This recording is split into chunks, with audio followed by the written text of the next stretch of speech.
भारत मुख्यमंत्रियों संग video conferencing से बैठक में प्रधानमंत्री मोदी ने भारतीय सेना की चीन के साथ हुई झड़प पर बयान दिया है। पीएम मोदी ने कहा कि जवानों का बलिदान व्यर्थ नहीं जाएगा। मोदी ने कहा कि हम किसी को कभी उकसाते नहीं हैं, लेकिन अपनी संप्रभुता और अखंडता से कोई भी समझौता नहीं करते हैं। उन्होंने कहा कि जब भी समय आया है, हमने देश की अखंडता और संप्रभुता की रक्षा करने में अपनी शक्ति का प्रदर्शन किया है, अपनी क्षमताओं को साबित किया है।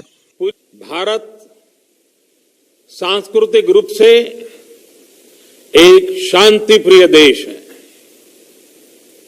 हमारा इतिहास शांति का रहा है।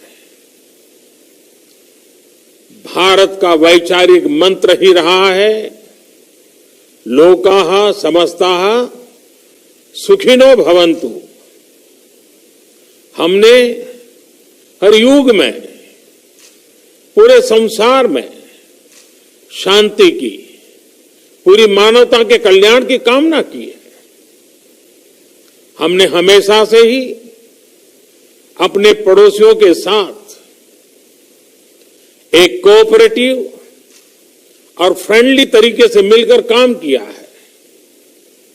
हमेशा उनके विकास और कल्याण की कामना की है।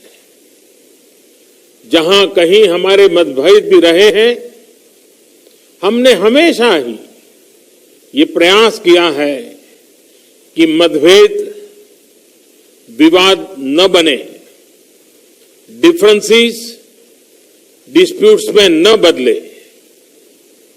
हम कभी किसी को भी उकसाते नहीं हैं, लेकिन हम अपने देश की अखंडता और संप्रभुता के साथ समझौता भी नहीं करते हैं।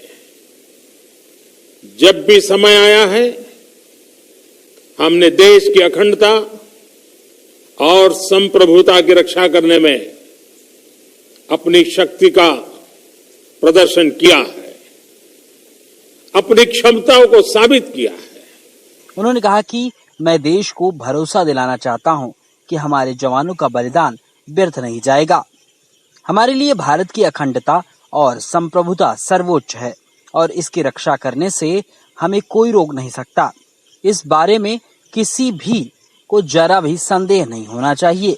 उन्होंने कहा कि भारत शांति चाहता है, लेकिन उकसाने पर यथोचित जवाब देने में सक्षम है। उन्होंने कहा कि देश को इस बात का गर्व होना चाहिए कि हमारे जवानों ने मारते मारते जान गंवाई है। इसके बाद पीएम मोदी ने सभी मुख्यमंत्रियों से 2 मिनट का मौन रहने को कहा और खुद भी खड़े होकर उनको नमन किया। प्रधानमंत्री मोदी देश में कोरोना के हालात पर चर्चा के लिए मुख्यमंत्रियों संग वीडियो कॉन्फ्रेंसिंग से बैठक कर रहे थे। फ्रंट न्यूज के लिए ब्यूरो रिपोर्ट।